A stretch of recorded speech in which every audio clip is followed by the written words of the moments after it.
Abigail had always believed in discipline and responsibility.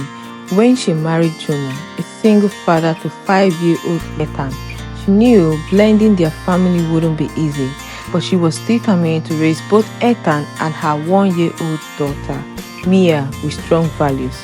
Abigail felt that children should learn to contribute to the home early, so every morning she insisted that Ethan complete household chores, washing the dishes, mopping and sweeping before heading to school. She saw it as teaching him responsibility, but Jonah had a different perspective. One morning, Jonah realized he had forgotten some important office documents at home. He rushed back to get them and was surprised to find Ethan still at home. The boy was tired and struggling to finish sweeping the floor. Jonah frowned.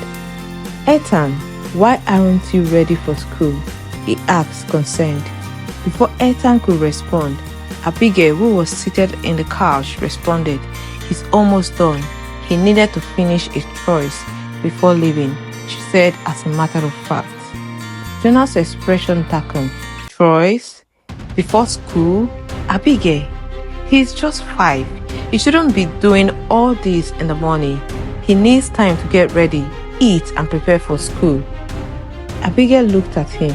"So you are saying he shouldn't learn responsibility? I won't raise a lazy child."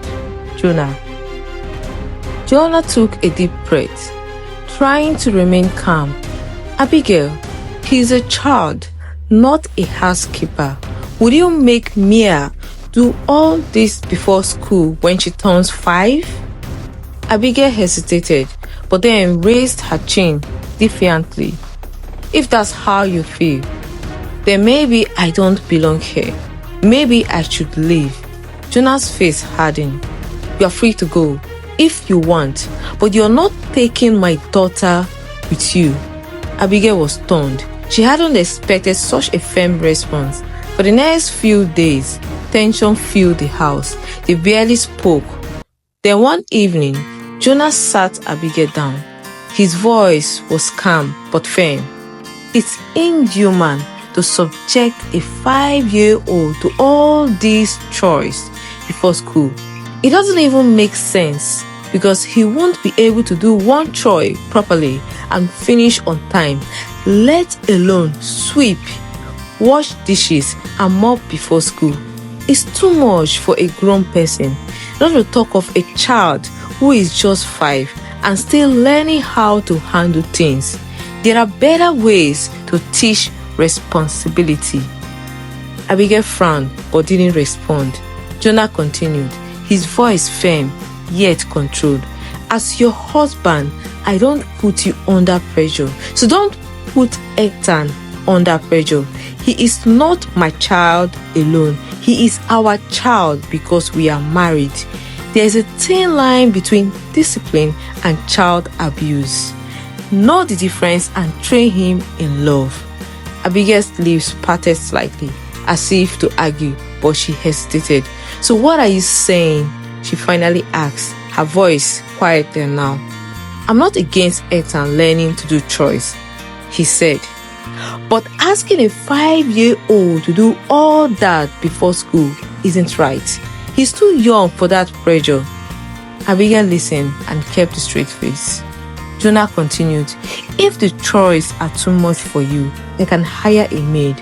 But please don't subject my son to undue treatment. Love him like he's yours, or we are going to have serious problems."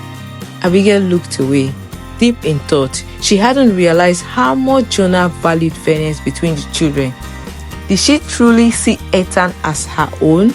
Would she treat Mia the same way? After a long silence, she sighed. "I just want him to grow responsible." "I know you want him to grow responsible," he said, "but responsibility should not come at the cost of his childhood." Jonah reached for her hand. "And he will. But let's do it the right way, together." Abigail nodded slowly. Perhaps she had been too harsh. Perhaps, just perhaps, love and patience would teach Ethan more than early morning chores ever could.